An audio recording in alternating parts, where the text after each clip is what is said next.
El día de mi boda, una mujer embarazada de 8 meses abrió las puertas de la iglesia a gritos. «¡Ese hombre es el padre de mi hijo!».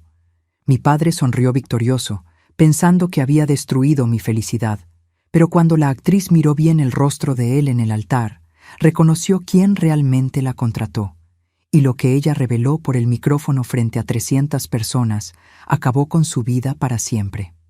Mis queridos, mis amores, buenas tardes o buenos días o buenas noches.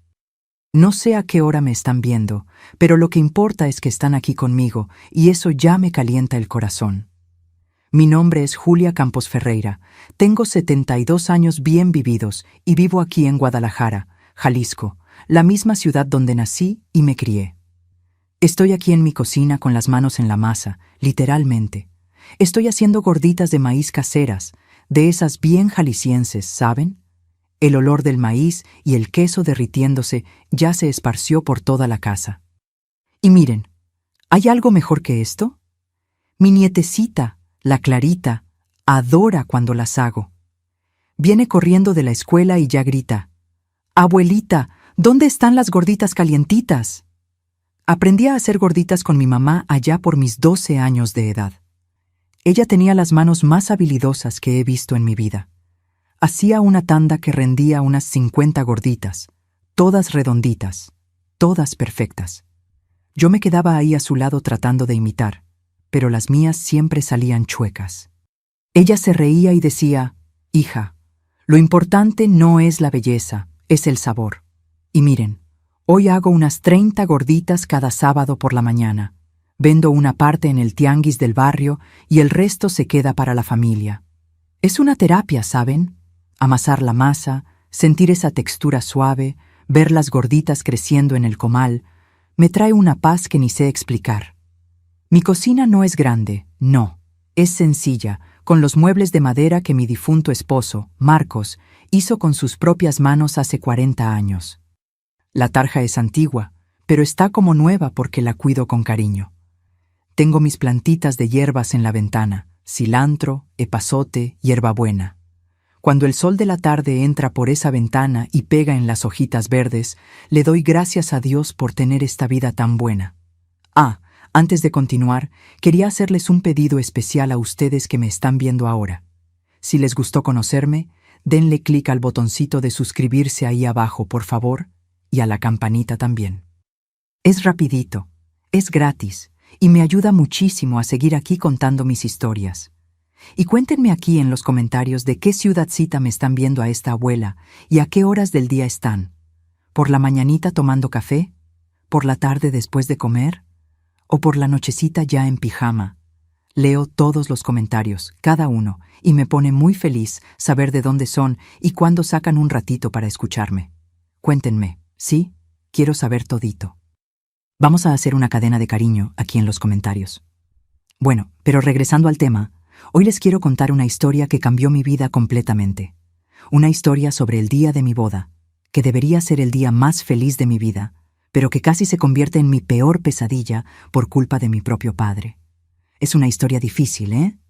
Pero es una historia verdadera, de lucha, de superación. Y al final van a ver que Dios tiene una manera única de hacer justicia. Mi padre era un hombre rico, poderoso, acostumbrado a mandar en todo y en todos. Y cuando me enamoré de un muchacho sencillo, un mecánico de manos callosas y corazón puro, mi padre juró que iba a destruir ese amor como fuera. Intentó de todo: dinero, amenazas, chantajes, pero no logró separarnos. Hasta que el día de nuestra boda armó un golpe tan sucio, tan cruel, que apenas puedo creer que mi propia sangre fue capaz de hacer aquello. Pero ¿saben qué pasó? Le salió el tiro por la culata.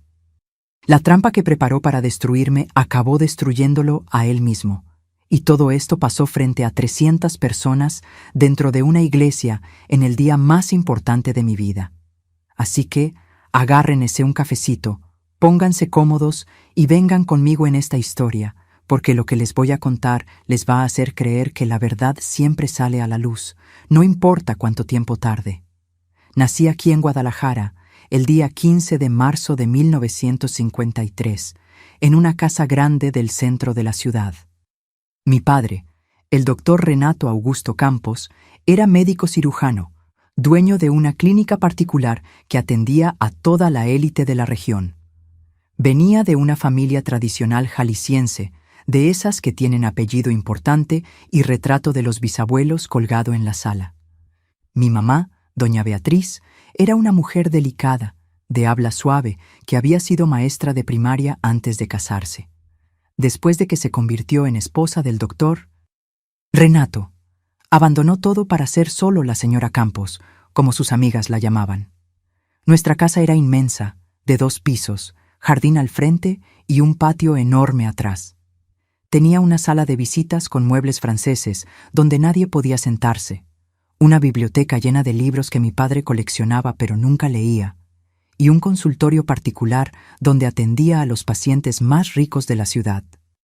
La empleada, doña Cida, vivía en un cuartito en el fondo y cuidaba de todo: la comida, la limpieza, de mí y de mi hermano menor, Pablito, que nació 3 años después de mí.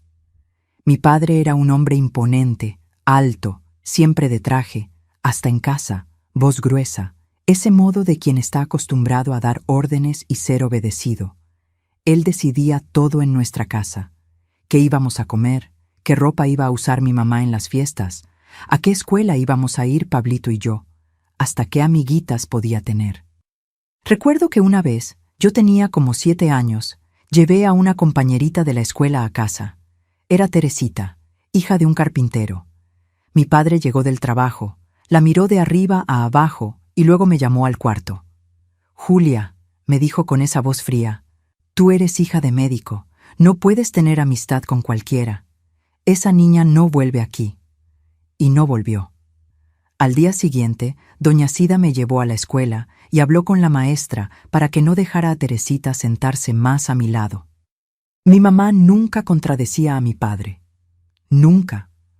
Bajaba la cabeza, estaba de acuerdo con todo, sonreía cuando tenía que sonreír, se quedaba callada cuando él gritaba. A veces la veía llorando escondida en la cocina, secándose las lágrimas rapidito cuando doña Cida entraba. Mi padre la trataba como si fuera una pieza de la decoración de la casa, bonita, bien arreglada, pero sin voz propia. Ella tenía que estar siempre impecable, con el cabello peinado, vestido planchado, zapatos de tacón hasta para estar en casa. «Beatriz, tú representas mi imagen en esta ciudad», le decía. «No puedes descuidarte». Mi rutina de niña era toda controlada. Me levantaba a las 6 de la mañana, tomaba el desayuno en la mesa con servilleta de tela y cubiertos de plata. Doña Cida me llevaba a la escuela particular de las monjas, el Colegio del Sagrado Corazón, donde solo estudiaban las niñas de la alta sociedad de Guadalajara. Después de la escuela tenía clase de piano los martes y jueves, y clase de francés los miércoles y viernes. Los sábados, mi padre me llevaba a su clínica para que aprendiera a tener postura de señorita fina, como él decía. Me quedaba sentada en una silla de la recepción, con vestido y zapatitos de charol, mientras él atendía a los pacientes. No podía correr, no podía ensuciar la ropa, no podía reír fuerte, tenía que ser una señorita bien portada. ¿Pero saben qué era lo que más me gustaba? El domingo por la mañana, cuando mi padre iba a jugar golf al club y mi mamá se relajaba un poquito. Ella me llevaba a la cocina y hacíamos gorditas con doña Cida. Ahí, entre la harina, el maíz y el queso rallado en el momento, mi mamá se volvía otra persona. Se reía, me enseñaba a amasar, me embarraba la nariz de harina jugando. Doña Cida contaba historias del rancho donde había crecido. Eran los únicos momentos en que veía a mi mamá feliz de verdad. «Aprovecha, niña», me decía doña Cida. «Aprovecha mientras tu papá no está aquí». Yo no entendía bien qué quería decir. Era niña, ¿no? Para mí, mi padre solo era estricto, pero pensaba que así eran los papás. Solo fui a entender la prisión en la que vivíamos mucho tiempo después. En la escuela tenía pocas amigas de verdad. Las niñas eran todas educadas igual que yo, derechitas, bien portadas, hijas de médicos, abogados, hacendados ricos. Jugábamos a las muñecas en el recreo, saltábamos la cuerda, pero todo muy delicado, muy arregladito. Nada de subirse a los árboles, nada de jugar fútbol, nada que una señorita de familia no podía hacer. Mi hermano Pablito era más chico, pero tenía más libertad que yo, porque era niño, ¿no? Los niños podían todo. Podían jugar fútbol en la calle, podían llegar sucios a casa, podían gritar y correr. Yo lo veía jugando en el patio y sentía una envidia tremenda, pero cuando pedía jugar con él, mi padre me cortaba de inmediato. Julia, ve a estudiar tu piano, niña. No andes corriendo como chamaca. Cuando cumplí 11 años, mi padre empezó a hablar de que necesitaba prepararme para ser una buena esposa. Decía que me iba a casar con un muchacho de buena familia, de preferencia médico o abogado, alguien de la misma posición social. Vas a ser la esposa perfecta, decía. Bonita, educada, de su casa. Vas a hacer un matrimonio que va a dar orgullo al nombre Campos. En esa época yo no sabía todavía que mi padre no me estaba preparando para la vida. Me estaba moldeando para ser una pieza en su tablero de ajedrez, así como mi mamá lo era. Quería controlar cada paso mío, cada decisión, cada respiro. Y quien se atreviera a estorbar sus planes iba a conocer el lado más cruel del doctor Renato Campos. Fue a los 12 años, una tarde de sábado, que empecé a ver las primeras grietas en la imagen perfecta que mi padre construía. Estaba en la recepción de su clínica, como siempre, cuando lo escuché gritándole a una enfermera joven en el consultorio. La puerta estaba entreabierta. Me debes respeto. Yo soy tu patrón. La muchacha salió corriendo, llorando, y nunca más volvió. A la semana siguiente había otra enfermera en su lugar. Esto pasó varias veces. Mi padre cambiaba de empleada cada 2, 3 meses. Siempre muchachas jóvenes, siempre salían llorando. Pero yo era niña, no entendía qué estaba pasando. Solo sabía que había algo malo, algo que me revolvía el estómago cuando veía a esas muchachas saliendo de la clínica con los ojos rojos de tanto llorar. Cuando cumplí 18 años, en marzo de 1971, estaba terminando la preparatoria en el Sagrado Corazón. Mi padre ya tenía mi futuro todo planeado. Iba a estudiar pedagogía, no porque yo quisiera, sino porque era carrera apropiada para señoritas de familia. Ya había elegido hasta la Universidad de Guadalajara, aquí mismo en la ciudad, para que no tuviera que salir. No voy a dejar que mi hija viva sola en ninguna capital, decía. Muchacha soltera, lejos de los padres, solo busca problemas. Fue ese mismo año, un sábado de abril, que mi vida cambió completamente. Había ido con doña Cida a hacer las compras al mercado. El coche de mi padre, un Galaxy negro nuevecito, había tenido un problema con la batería la semana anterior y lo había mandado llevar con un mecánico conocido. Ese día, el mecánico, don Joaquín, había mandado a un empleado traer el coche de vuelta a casa. Yo estaba bajando las bolsas de la compra cuando escuché el ronroneo del motor del Galaxy llegando. Miré hacia el portón y vi a un muchacho bajando del coche. Debía tener unos 26, 27 años. Moreno, cabello negro un poco largo, camiseta blanca con manchas de grasa, pantalón de mezclilla desgastado. Tenía una sonrisa amplia, de esas que iluminan toda la cara. Cuando nuestras miradas se cruzaron, sentí algo raro en el pecho, un frío en el estómago que nunca había sentido antes. «Buenas tardes, señorita», dijo, sacando un llavero del bolsillo. «Vengo a traer el coche del doctor. Está como nuevo, motor ronroneando como gatito». Me quedé parada, como tonta, sosteniendo esa bolsa de compras, sin poder decir nada. Doña Cida, dándose cuenta de mi parálisis, vino hasta el portón. «Gracias, joven. Puede dejar la llave aquí». Él entregó la llave, pero siguió mirándome. «¿Cómo te llamas?», preguntó con una valentía que me sorprendió. Nadie nunca me había preguntado mi nombre así, directo, sin ser presentado formalmente antes. «Julia», respondí con la voz temblando.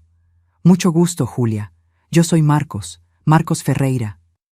Trabajo en el taller de don Joaquín desde hace unos 5 años». Doña Cida me jaló para adentro. «Vamos, niña. A tu papá no le gusta que estés platicando con extraños en la calle». Pero ya era tarde. Ese muchacho había movido algo dentro de mí. Durante los días siguientes, no podía sacarlo de mi cabeza. Su manera sencilla, su sonrisa sincera, tan diferente de los muchachos creídos que mi padre me presentaba en las fiestas del club. 2 semanas después, inventé una excusa para ir hasta el taller de don Joaquín. Le dije a mi mamá que necesitaba comprar un regalo para una amiga de la escuela y que la tienda quedaba cerca del taller. En realidad, solo quería ver a Marcos otra vez. Cuando llegué, él estaba debajo de un coche, solo las piernas se veían. Me quedé en la puerta del taller, sin valor para entrar, hasta que él rodó para afuera, me vio y su cara se iluminó toda. «Julia, qué sorpresa tan buena». Se levantó, se limpió las manos en un trapo viejo y vino hasta mí. Platicamos como 20 minutos. Me contó que era hijo de un ferrocarrilero jubilado, que había crecido en el barrio obrero de la ciudad, que había empezado a trabajar a los 14 años para ayudar en casa. Hablaba con tanto orgullo de su trabajo, de sus manos callosas, de cada motor que reparaba. «¿Sabes, Julia? La mecánica es como la medicina», dijo con esa sonrisa que derretía mi corazón. «Tienes que diagnosticar el problema, entender qué está doliendo y curar. La diferencia es que yo curo máquinas, no gente». Me enamoré en ese momento, ahí mismo, en medio de ese taller, oliendo a aceite y grasa. Me enamoré de ese muchacho que tenía grasa en las uñas, pero tenía un corazón limpio y verdadero. Empezamos a vernos a escondidas. Él pasaba por la esquina de mi casa. Yo inventaba pretextos para salir, que iba a la iglesia, que iba a casa de una amiga a estudiar, que iba a comprar material de la escuela. Mi mamá desconfiaba. Lo veía en sus ojos, pero nunca me delató con mi padre. Creo que ella deseaba que yo tuviera el valor que ella nunca tuvo. Durante 6 meses, Marcos y yo noviamos a escondidas. Él me trataba con un respeto, con un cariño que nunca había recibido de nadie. Me escuchaba hablar de mis sueños, de mis angustias, me hacía reír con historias chistosas del taller, me llevaba a comer tacos al tianguis, a tomar nieve en la plaza, cosas sencillas que para mí eran el cielo en la tierra. Pero en octubre de 1971, todo se derrumbó. Yo todavía tenía 18 años. Una de las amigas del club, Marlene, hija de un abogado amigo de mi padre, me vio con Marcos en la plaza. Al día siguiente, le contó a su mamá, que le contó a mi padre. Nunca voy a olvidar esa noche. Mi padre llegó a casa a las 9 de la noche, fuera del horario normal. Entró por la puerta del frente como un huracán. «Julia, ven acá ahora». Bajé corriendo las escaleras.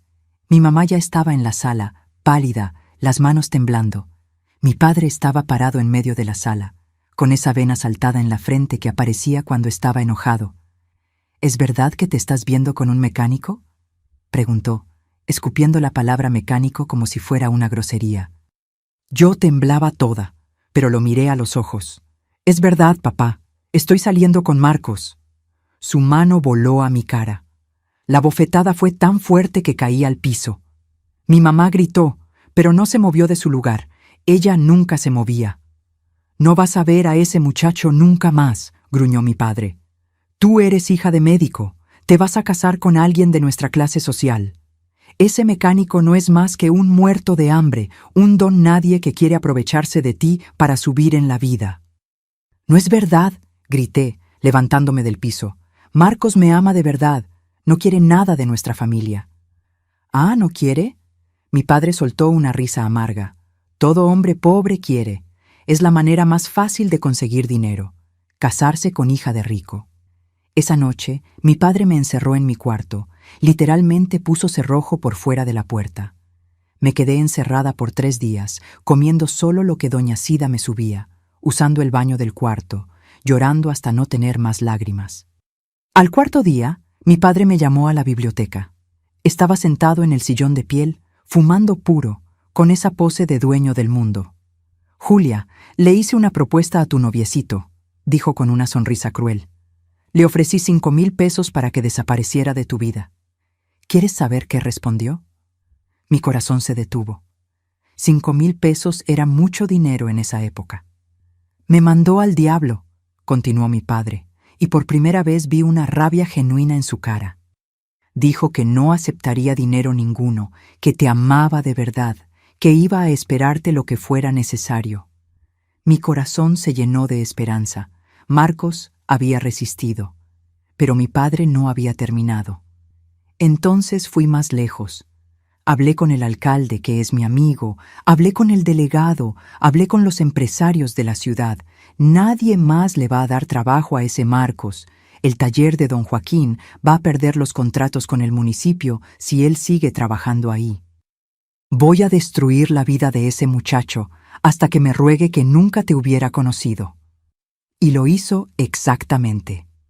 A la semana siguiente, Marcos fue despedido. Don Joaquín lloró, pidió disculpas, pero dijo que no tenía opción.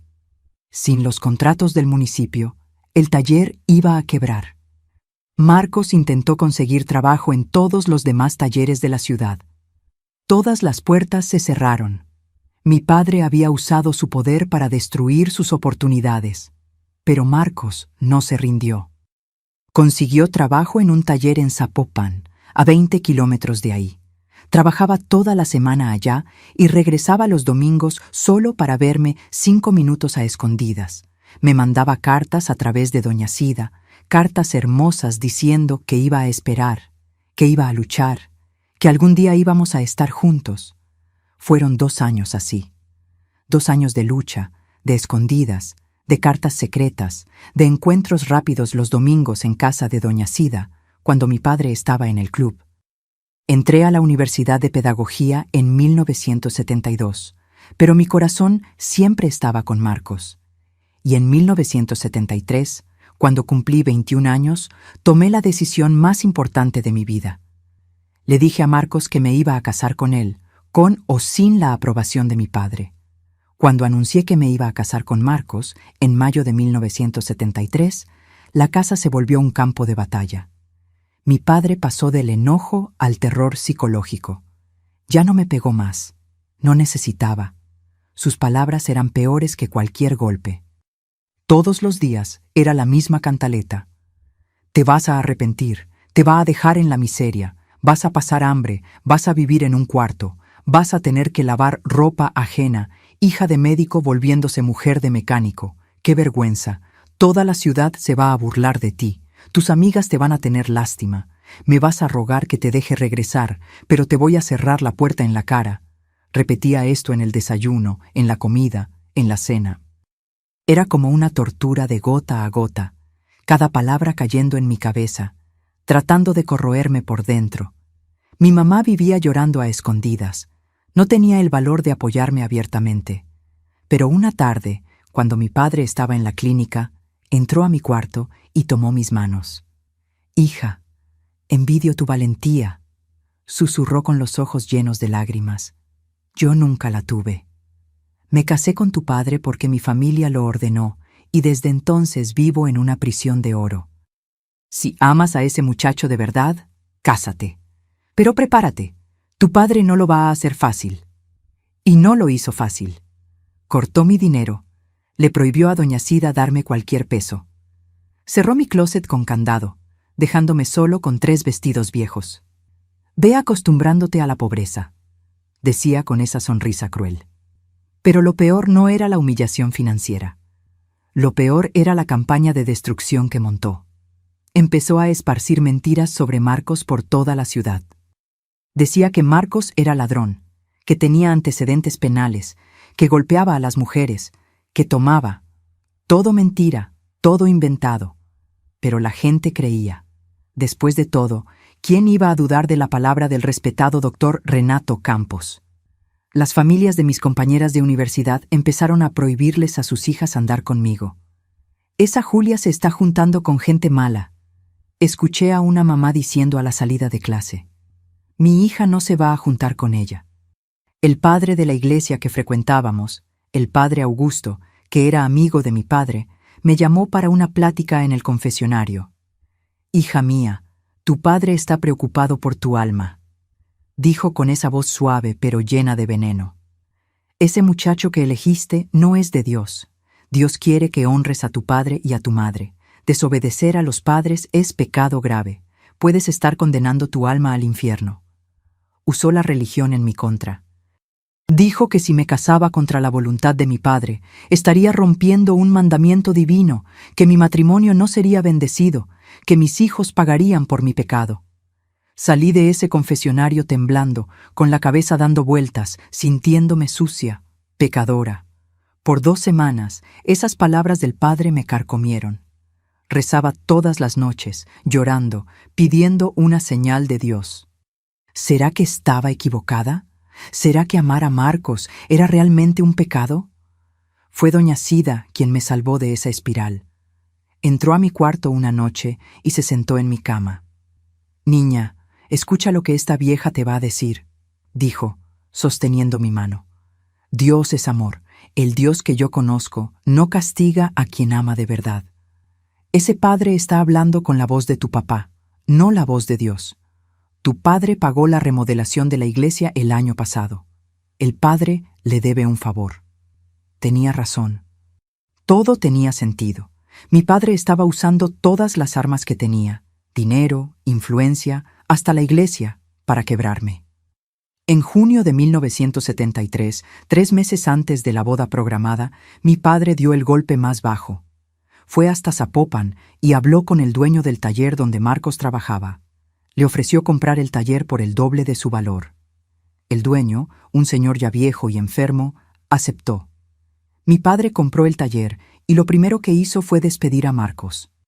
Cuando Marcos me lo contó, vi la derrota en sus ojos por primera vez. «Julia, ya no sé qué hacer», dijo con la voz quebrada. «Tu padre tiene demasiado poder. Me va a destruir en cualquier lugar donde vaya a trabajar». Sostuve su cara entre mis manos. «Entonces nos vamos de Guadalajara. Nos casamos y nos vamos a la Ciudad de México, a Monterrey, a donde mi padre no pueda alcanzarnos». Marcos negó con la cabeza. «No tengo ni dinero para pagar el pasaje de autobús, Julia. Gasté todos mis ahorros en la renta de estos meses. Yo vendo mis joyas», dije. «Tengo unos aretes de oro que me dio mi abuela, una cadena, unas pulseras. Vendemos todo y nos vamos».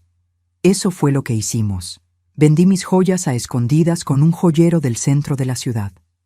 Conseguí 1,200 pesos, dinero suficiente para pagar la boda sencilla que habíamos planeado, y todavía sobrar para empezar una vida nueva lejos de ahí. Mi padre descubrió que había vendido las joyas. Entró a mi cuarto como un animal salvaje. «Le robaste a tu propia familia», gritó. «Esas joyas eran herencia. Eres una ladrona, una desgraciada, una traidora». Me tiró al piso, me pateó las costillas. Mi mamá gritaba en la puerta, pero no entraba. Mi hermano Pablito, que tenía 16 años, intentó detener a nuestro padre, pero recibió un golpe y cayó también. «No te vas a casar», rugió mi padre. «Voy a hacer que te arrepientas. Voy a destruir esa boda. Te voy a destruir. Me vas a rogar perdón de rodillas». Me encerró en el cuarto otra vez, esta vez por una semana entera. Una semana sin salir, comiendo solo pan y agua que doña Sida subía a escondidas. Una semana escuchando a mi padre gritando abajo, haciendo planes, hablando por teléfono, armando algo. Cuando finalmente me dejó salir, faltaban 2 semanas para la boda. Estaba demasiado tranquilo. Demasiado tranquilo. Ahí fue cuando el terror verdadero comenzó. «Julia, pensé mucho», dijo con una sonrisa que no llegaba a los ojos.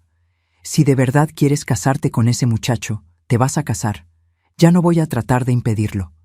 Desconfié de inmediato. «¿Qué está planeando, papá?» «Nada, hija.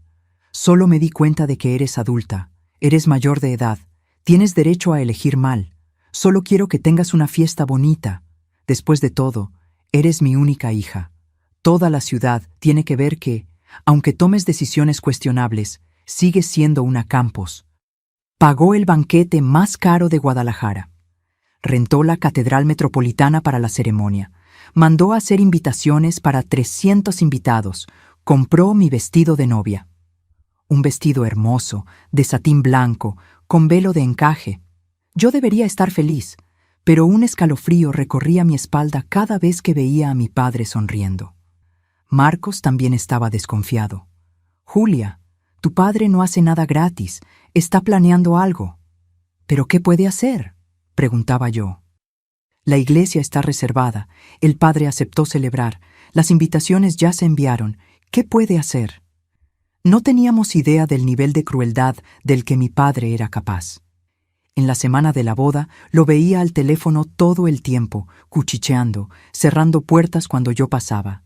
Doña Sida me contó que había visto a un hombre extraño saliendo de la biblioteca de mi padre una noche.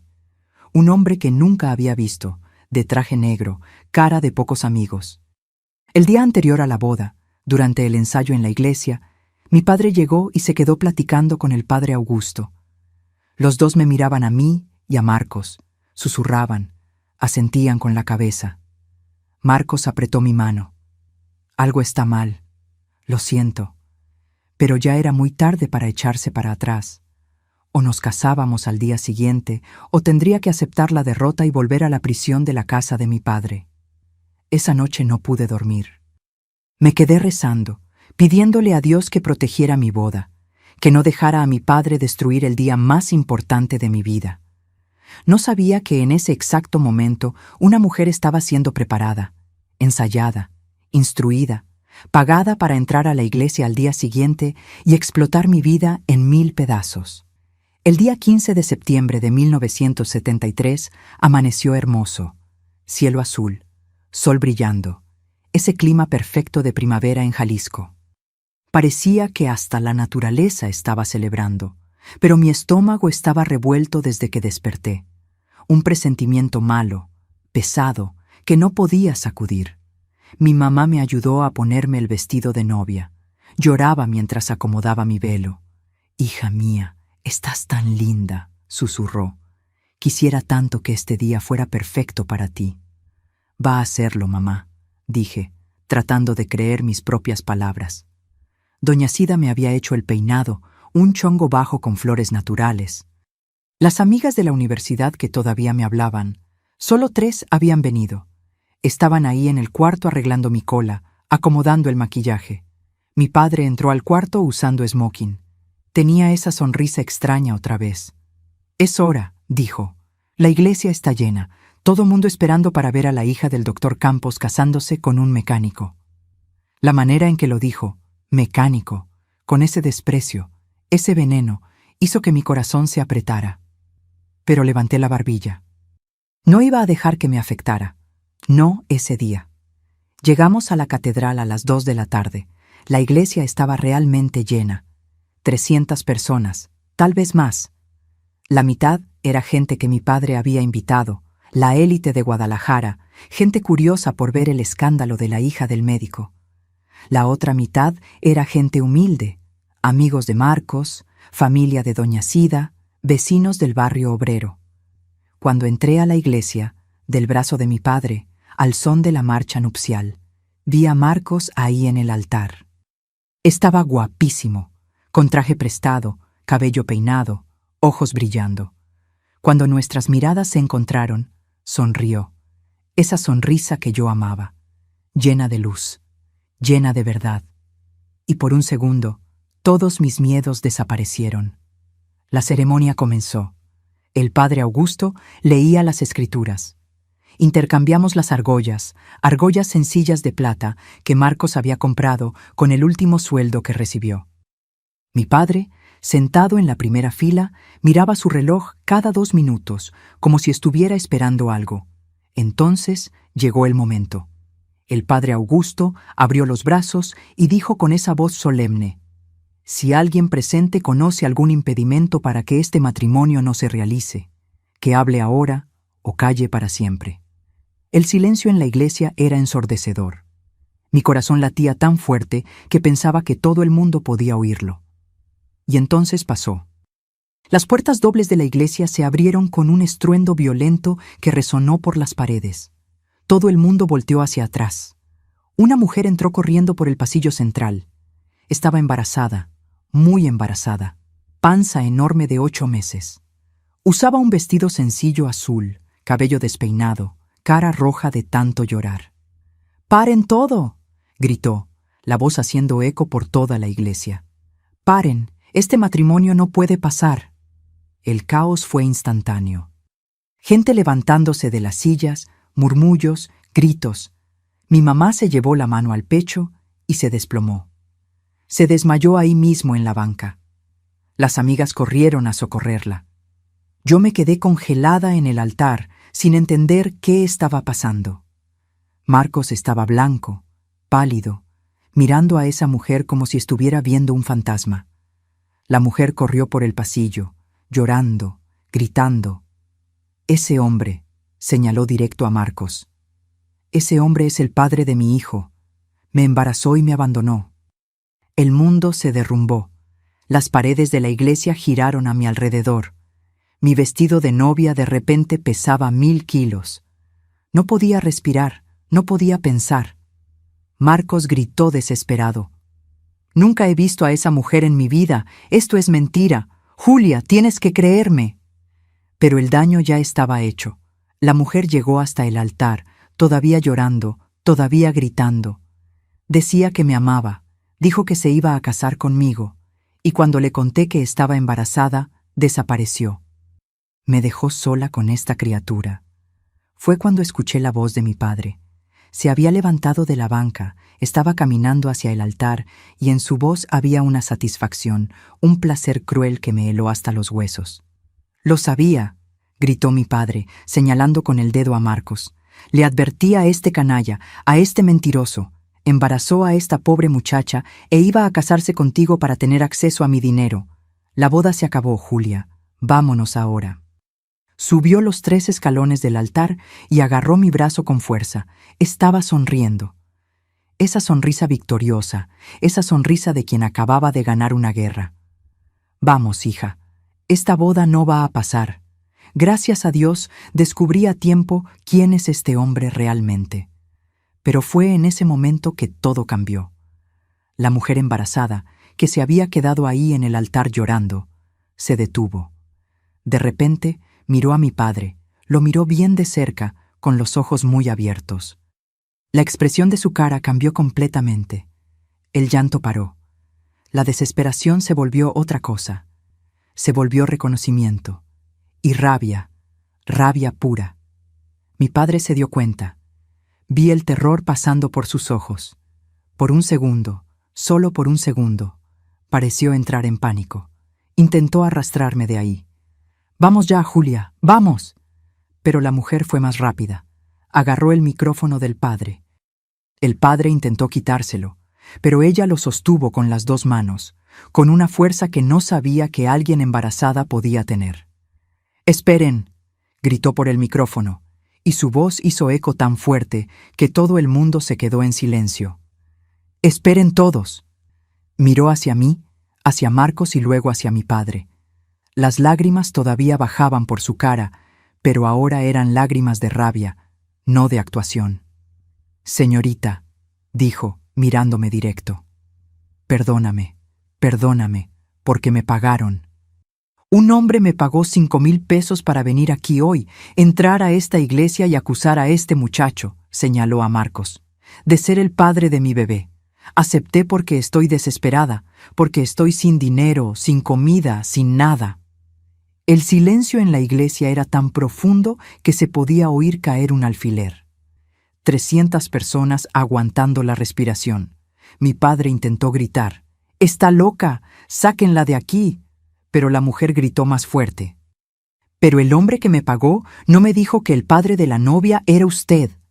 Se volteó y señaló con el dedo a la cara de mi padre.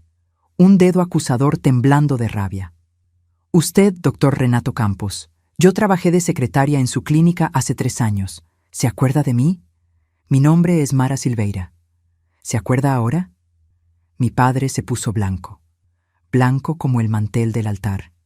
Intentó hablar, pero ningún sonido salió de su garganta. Y Mara no paró. Desenterró 24 años de dolor, de humillación, ahí frente a todo el mundo. «Me contrató hace 3 años», continuó Mara, la voz temblando pero firme en el micrófono. «Acababa de perder a mi esposo en un accidente en el ferrocarril. Estaba viuda con 23 años, embarazada de 2 meses. Necesitaba desesperadamente un trabajo». Respiró profundo, las lágrimas escurriendo. Toda la iglesia estaba hipnotizada. Nadie se movía, nadie respiraba. Usted era amable al principio. Me pedía trabajar hasta más tarde. Decía que era eficiente. Me pagaba horas extra. Pero después de 2 meses empezó. Empezó a hacer comentarios sobre mi cuerpo, sobre mi ropa. Empezó a tocarme cuando pasaba. Tocaba mi hombro, mi cintura, siempre con esa excusa de que era sin querer. Mi padre intentó moverse. Intentó salir de ahí, pero la vergüenza, 300 pares de ojos fijos en él, lo mantuvieron paralizado. Un día me llamó al consultorio después de que el último paciente se había ido. Cerró la puerta con llave, empezó a decir que yo era bonita, que podía ayudarme económicamente, que una viuda embarazada necesitaba protección. Intentó besarme, lo empujé y corrí para afuera. Su voz se quebró, pero continuó. Al día siguiente me despidió, dijo que era inadecuada para el puesto. Pero antes de que me fuera, habló con todos los médicos de la ciudad, con los dueños de clínicas, con los empresarios, esparció que yo había tratado de seducirlo, que era una mujer de mala fama, que quería aplicar un fraude a hombres ricos. Nadie me dio trabajo después de eso. Nadie. Mi nombre quedó manchado en toda la ciudad. La gente en la iglesia empezó a murmurar. Mi padre intentó hablar, la voz saliendo delgada, desesperada. Eso es mentira. Está inventando porque quiere dinero. ¿Mentira?, gritó Mara. Doña Sida estaba ahí. Ella era su empleada doméstica y también trabajaba en la clínica haciendo limpieza. Ella vio cuando me acorraló en el consultorio. Ella escuchó cuando me despidió al día siguiente. Todos los ojos se volvieron hacia doña Sida, que estaba sentada allá atrás en la iglesia. La pobre doña Sida estaba temblando, las manos en la cara. Se levantó despacio, con las piernas flojas. «Es verdad», dijo, con la voz débil pero clara, lo suficiente para que todos oyeran. Yo vi, yo escuché, y no fue solo con ella. Fueron docenas de muchachas a lo largo de los años. Todas las secretarias, todas las enfermeras, todas sufrieron acoso. Todas fueron despedidas cuando se negaron. Y yo nunca tuve el valor de decir nada. ¿Por qué? Porque tenía miedo de perder mi trabajo, de no poder mantener a mis hijos. Doña Sida se desplomó llorando. Y con ese llanto, el último pedazo de la máscara de mi padre se deshizo. Mara se volteó otra vez hacia mí. «Señorita, ¿ese muchacho ahí?», señaló a Marcos. «No es el padre de mi bebé. Ni siquiera lo conozco. El padre de mi bebé murió hace 8 meses en un accidente en la construcción donde trabajaba. Acepté ese dinero sucio porque estoy pasando hambre, porque estoy viviendo en un cuartito prestado, porque no tengo cómo mantener a mi hijo que va a nacer». Miró a mi padre con tanto odio que sentí un escalofrío. Cuando un hombre me buscó hace una semana ofreciéndome 5,000 pesos para hacer este teatro, acepté. No se identificó. Solo dijo que tenía que entrar a esta iglesia a esta hora y acusar a ese hombre, señaló a Marcos, de ser el padre de mi bebé. Me dio la mitad del dinero por adelantado y dijo que la otra mitad la recibiría después. Dio un paso hacia mi padre. Pero no me dijo que el padre de la novia era usted. Si lo hubiera sabido, si hubiera visto su cara antes, nunca habría aceptado. Porque usted, doctor Renato Campos, destruyó mi vida, manchó mi nombre, hizo que pasara hambre. Y ahora descubro que estaba queriendo hacer lo mismo con su propia hija, destruir su felicidad para mantener el control. El silencio era sepulcral. Mi padre estaba acorralado, 300 testigos, sin escapatoria. Fue cuando mi mamá despertó del desmayo. Las amigas la habían sentado en la banca, echándole agua en la cara. Había escuchado todo, todo. Y por primera vez en 30 años de matrimonio, mi mamá actuó. Se levantó despacio, como si cada movimiento le costara. Caminó hasta el altar con pasos firmes. Su cara estaba transfigurada. Ya no era la mujer sumisa que yo conocía. Era otra persona, una persona que había despertado de una pesadilla de décadas. Se paró frente a mi padre, lo miró a los ojos por un largo momento, y entonces, con una fuerza que nunca imaginé que tuviera, Mi mamá le dio una cachetada tan fuerte que el sonido hizo eco por toda la iglesia. 30 años, dijo con la voz temblando de rabia. 30 años aguanté. Tus traiciones, tu control, tus humillaciones.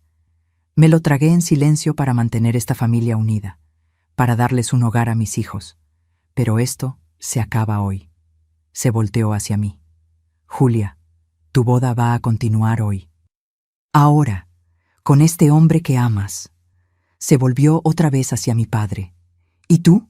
Te vas a ir de esta iglesia. Te vas porque ya no eres parte de esta familia. Mi padre intentó argumentar, intentó gritar, pero la voz le salió como un gruñido patético. No puedes hacerme esto. Esa casa es mía. Esta familia es mía. Ya no, dijo mi mamá con una calma aterradora. Consulté a un abogado la semana pasada. Cuando te vi conspirando, tramando algo contra nuestra hija, metí la solicitud de divorcio el viernes. Y te vas a salir de nuestra casa. Voy a pedir también que las muchachas que acosaste a lo largo de los años hagan denuncia formal. Vas a responder por todo. Los amigos de mi padre, los empresarios, los políticos que estaban sentados en la iglesia, todos miraban al piso. Nadie quiso asociarse con él en ese momento. Nadie lo defendió. Marcos, que había estado en shock todo este tiempo, me jaló cerca de él. Julia, ¿me crees, verdad? Yo nunca... Lo sé, lo corté, sosteniendo su cara. Siempre supe que era mentira. Te conozco tu corazón. El padre Augusto, completamente perdido en todo ese caos, intentó tomar control. Bueno, esto fue extremadamente inusual. Tal vez sería mejor posponer la ceremonia. No, dijo mi mamá con firmeza. La ceremonia continúa, ahora. Mi hija se va a casar hoy, como estaba planeado. Miró a los guardias de seguridad que estaban en la puerta de la iglesia, 2 hombres grandes que mi padre había contratado para mantener el orden. Ustedes 2, saquen al doctor Campos de aquí, ya no es bienvenido.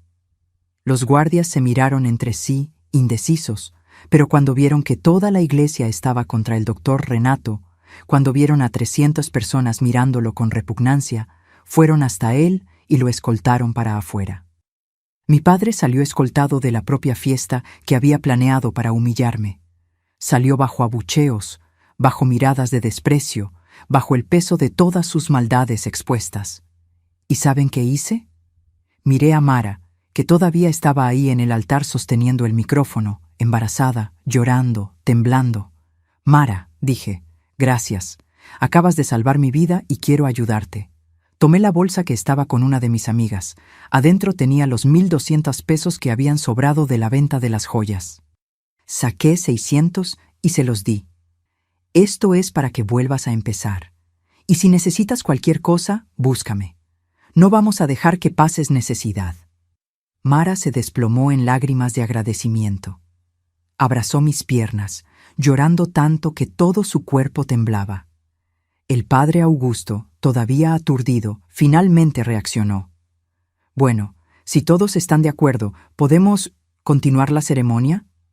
Puede, padre, dijo mi mamá, y esta vez sin interrupciones. Y así fue como me casé con 300 testigos de uno de los días más surrealistas de la historia de Guadalajara.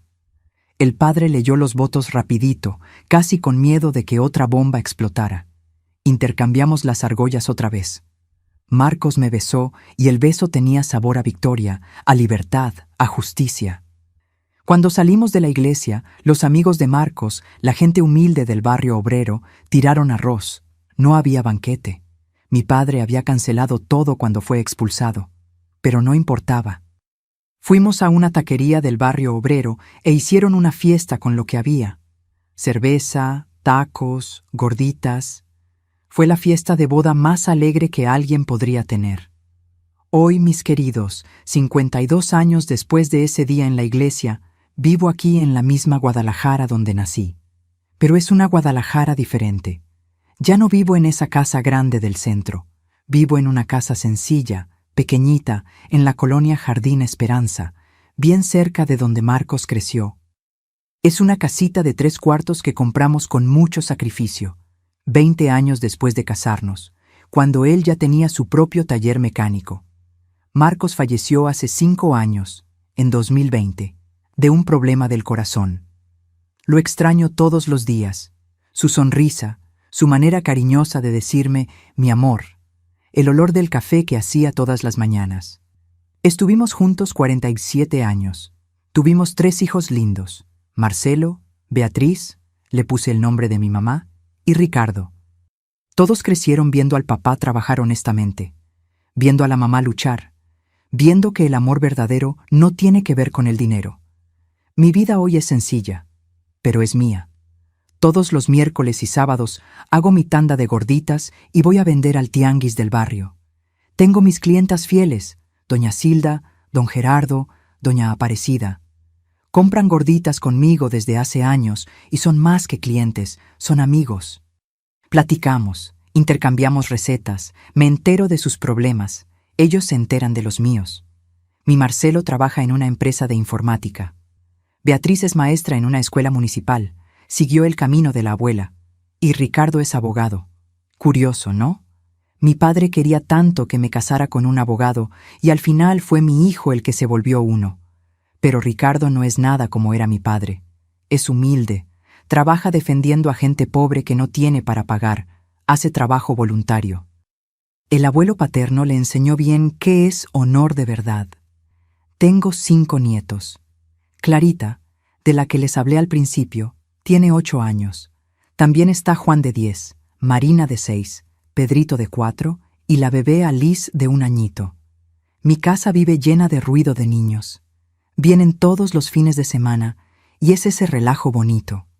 Hacemos gorditas juntos en la cocina, lo mismo que yo hacía con mi mamá. Clarita ya sabe hacerlas sola, ¿saben? Se pone toda orgullosa cuando las gorditas crecen en el comal. Mi mamá, Beatriz, vivió con nosotros los últimos 15 años de su vida. Después de divorciarse de mi padre, tuvo que empezar de cero a los 50 años. Volvió a dar clases, vivió en un departamento pequeño, pero era feliz. Por primera vez en su vida, era libre. Falleció en 2010, a los 87 años, durmiendo en la hamaca aquí en el patio de casa, con la carita en paz. En su funeral, muchas de sus exalumnas aparecieron para despedirse. Doña Beatriz cambió mi vida, me dijo una llorando. Me enseñó que nunca es tarde para volver a empezar. ¿Y mi padre? Bueno, mi padre lo perdió todo. La clínica cerró cuando las denuncias salieron a la luz. Fueron 13 mujeres las que tuvieron el valor de hablar. Perdió el registro médico. Perdió la casa porque tuvo que pagar indemnización a algunas de las víctimas. Pasó los últimos 20 años de su vida viviendo solo en un departamento pequeño, amargado, lleno de rabia. Intentó acercarse a mí y a Pablito varias veces, pero no quisimos contacto. Algunos puentes los quemas y no hay manera de reconstruirlos. Murió en 1998, solo, sin nadie en el funeral además de Pablito, que fue solo porque era hermano. Yo no fui, no pude, no por rabia, sino porque ya no había nada ahí. Ese hombre ya había muerto para mí mucho tiempo antes, ese día en la iglesia en 1973. Pablito, mi hermano, se volvió profesor de historia.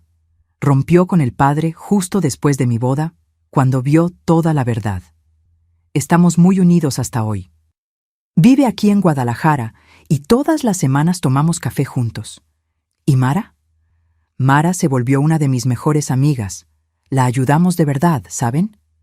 Marcos y yo le conseguimos trabajo en el taller, haciendo la parte administrativa. Su bebé nació, un niño lindo llamado Rafael. Marcos hasta fue su padrino.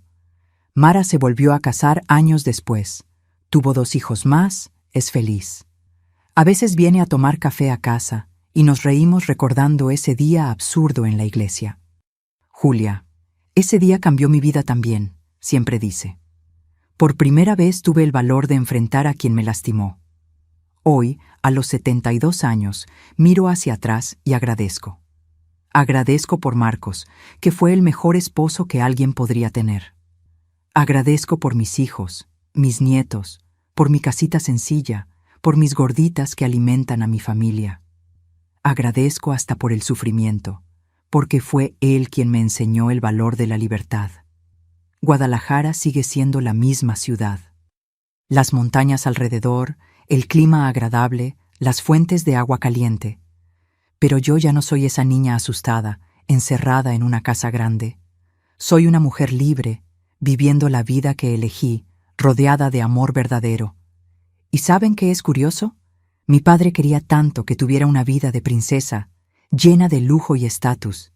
Pero la vida que tengo ahora, sencilla, humilde, honesta, vale más que todo el oro del mundo. Mis queridos, si hay alguien ahí escuchándome que está pasando por una situación parecida, si tienen un papá controlador, una mamá que los manipula, alguien en la familia que usa poder, dinero o religión para dominarlos, quiero que escuchen bien lo que esta abuela les va a decir. Nadie, ninguna persona en este mundo, tiene el derecho de elegir su vida por ustedes. No importa si es su papá, su mamá, su esposo, su pastor, su patrón, nadie. Ustedes nacieron con libre albedrío. Dios les dio el derecho de elegir su camino, y cualquier persona que intente quitarles eso está actuando contra la voluntad divina, no a favor. Yo pasé 21 años de mi vida pensando que tenía que obedecer a mi padre en todo, que él sabía lo que era mejor para mí, que cuestionarlo era pecado. Pero ¿saben qué aprendí? Obedecer ciegamente no es virtud, es prisión. Amor verdadero no controla, no manipula, no destruye. Amor verdadero libera. Cuando mi padre usó la religión contra mí, cuando ese padre me dijo que estaba pecando al desobedecer a mi padre, casi me di por vencida, casi creí que Dios me iba a castigar. Pero Dios no castiga a quien ama de verdad. Dios no castiga a quien lucha por su propia felicidad. El Dios que yo conozco es un Dios de amor, de libertad, de justicia. Y para ustedes que son padres, escuchen bien, sus hijos no son su propiedad. Son vidas independientes que Dios puso en su cuidado temporal. Su trabajo no es controlarlos, es prepararlos para volar. Si están tratando de elegir con quién se va a casar su hijo, qué profesión va a seguir, dónde va a vivir, no están protegiendo, están aprisionando. Yo pude haberme dado por vencida ese día en la iglesia, cuando esa mujer entró gritando, cuando todo el mundo empezó a mirarme con lástima, cuando parecía que mi padre había ganado. Pude haber corrido, haber cancelado todo, haber vuelto a casa con la cabeza baja. ¿Pero saben por qué no me di por vencida? Porque sabía que la verdad siempre sale a la luz. Siempre. Puede tardar, puede doler, pero sale. Mi padre armó su propia destrucción. Era tan arrogante, tan cegado por el poder, que no se dio cuenta de que estaba cavando su propia tumba. Y siempre es así. Quien siembra maldad cosecha tempestad. Entonces, mi consejo para ustedes es: no tengan miedo de enfrentar a quien los oprime. No tengan miedo de decir que no. No tengan miedo de decepcionar a personas que solo los aman cuando obedecen. Eso no es amor, es manipulación. Y ustedes merecen más. Merecen amor verdadero, libre, sin cadenas. Y ahora, mis amores, necesito hacerles un pedido especial. Si esta historia tocó su corazón, si conocen a alguien pasando por una situación parecida, suscríbanse a este canal ahora. Den clic a esa campanita. Es muy importante, porque mientras más gente escuche historias así, más gente va a tener el valor de liberarse, más gente va a entender que no está sola. Y déjenme un comentario aquí abajo con una sola palabra: libertad. Solo eso. Solo quien vio hasta el final va a entender. Quiero ver cuántas personas llegaron hasta aquí conmigo, cuántas personas tuvieron el valor de escuchar esta historia completa. Y si conocen a alguien que necesita escuchar esto, compartan este video. Salven una vida, salven un corazón. Háganlo ahora. No esperen ni un minuto más, porque hay alguien ahí necesitando este mensaje hoy. Hay alguien que está pensando en darse por vencido, en volver a la prisión, en aceptar la manipulación. Y esa persona necesita saber que sí es posible vivir libre, vivir feliz, vivir en la verdad. Muchas gracias por escucharme hasta aquí, mis queridos. Calentaron el corazón de esta abuela. Hasta el próximo video y recuerden, la verdad siempre vence. siempre. Un beso grande de quien los ama.